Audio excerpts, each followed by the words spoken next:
So, time for the second update, part 3 of my property renovation story, and I'm back at my house here. We're probably about 3 or 4 weeks into the job. Now, there is a slight issue. Because we're doing the electrics, there isn't that much light. Well, obviously, because there's no electrics, so it's a bit dark. So you have to excuse me if it is a bit dark, but let's see what's been going on. The main things is getting your order of works right. It may sound stupid, but you don't want to do the electrics after you've done the plastering.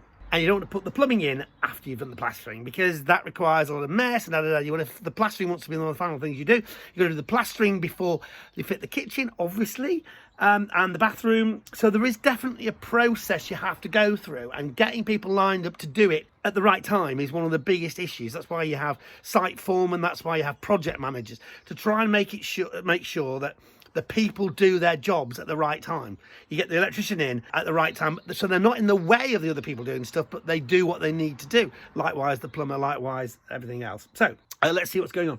Now, let's start out here, which I think is kind of exciting, because this, I believe, is where we're siting the boiler. Oh. Okay, well, there's some pipes up there. Good place to I've decided to site the boiler sort of in this outbuilding. As far as I'm concerned, that's a good place to put it. So let's swap the camera around and let's have a look at the rest of the house. So as you can see, lots and lots of rubbish, stuff that's been pulled out. Oh, there goes the bath. So things are coming on.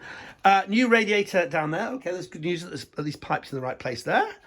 Pipes going through there. And these are the electrics. Now, what I did was I gave the electrician an idea by marking on the walls where I wanted the light switches. So I wrote here, light switch, LS, entrance and bath. Now, it's interesting he's put the light switches actually a bit lower.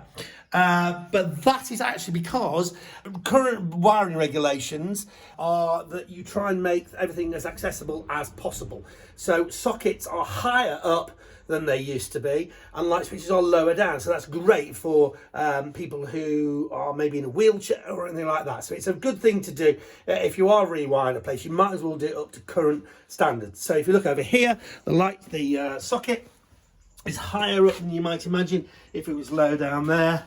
And likewise, the light switches are lower down than you might have expected them.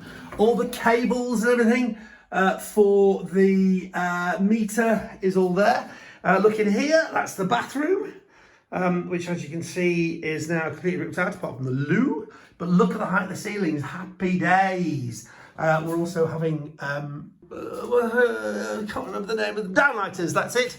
Downlighters there and downlighters in the kitchen. So the kitchen has all been taken out, as you can see. Behind me, we have chase outs in the walls. Now, I had to design the kitchen as I thought it would be. So I'm imagining, I think as I first said, units along the back there, units along that side there, and the electrician is working to those plans.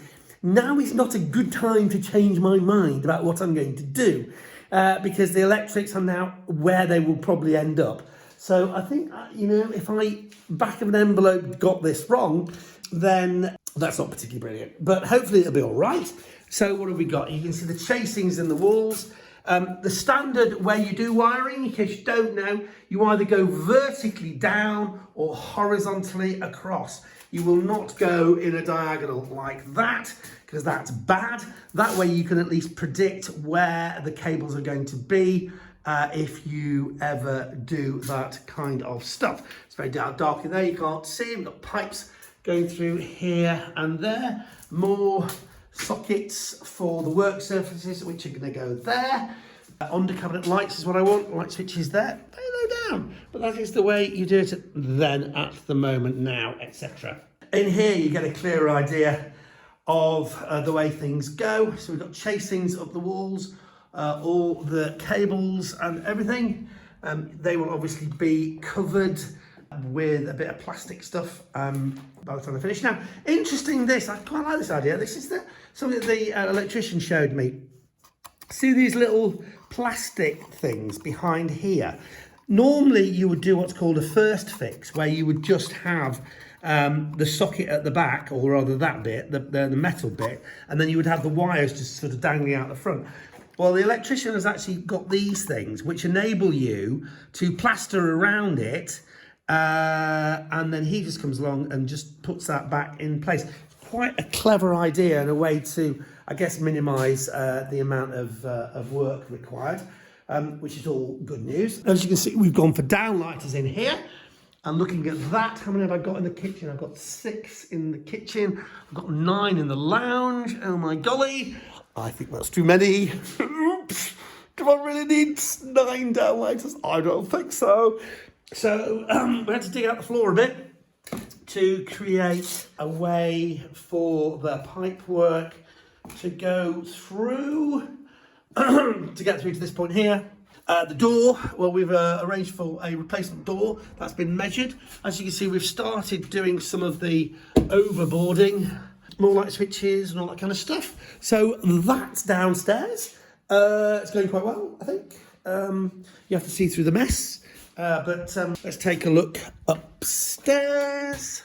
But as you can see, what we're trying to do is be very careful about the floorboards, because I do want to strip these floorboards back. So wherever possible, we want the floorboards to remain nice. As you can see, lots of pipe work. And one thing I do like about this plumber is he is a bit old-fashioned, and he's using copper pipe work, which I know you can get all this plastic stuff these days, but I do quite like. The old-fashioned way of doing things, my granddad was actually a plumber on a cruise ship, and so copper has been the way that I was brought up, and I'm delighted to say that the plumber is doing exactly the same thing. The old unit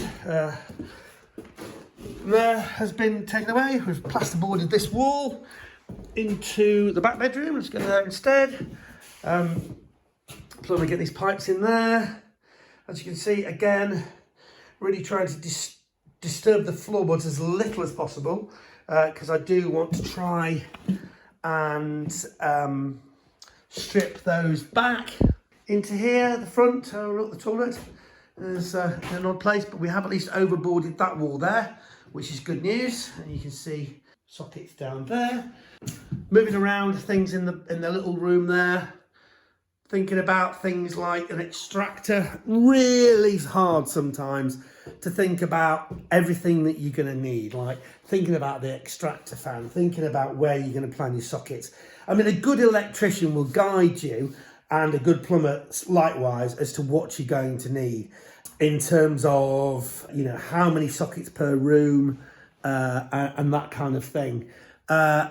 You can only guess so much, and I can guarantee whatever I do, I will definitely have some sockets in the wrong places, but I'll do my best to get it right. So as you can see, it's work in progress. Electrics, plumbing, plastering is probably the next job once the electrician and the plumber have done their bit. And as I said at the start, I'm sort of making a decision to get everything sorted, as in the electrics and the plumbing. You know, I could have just sort of made do, but this way I know it's right. So yeah, hopefully it'll all continue, and it'll all continue at a pace. And next time we visit, it'll be looking a little bit more together. Maybe even with some lights. Good grief.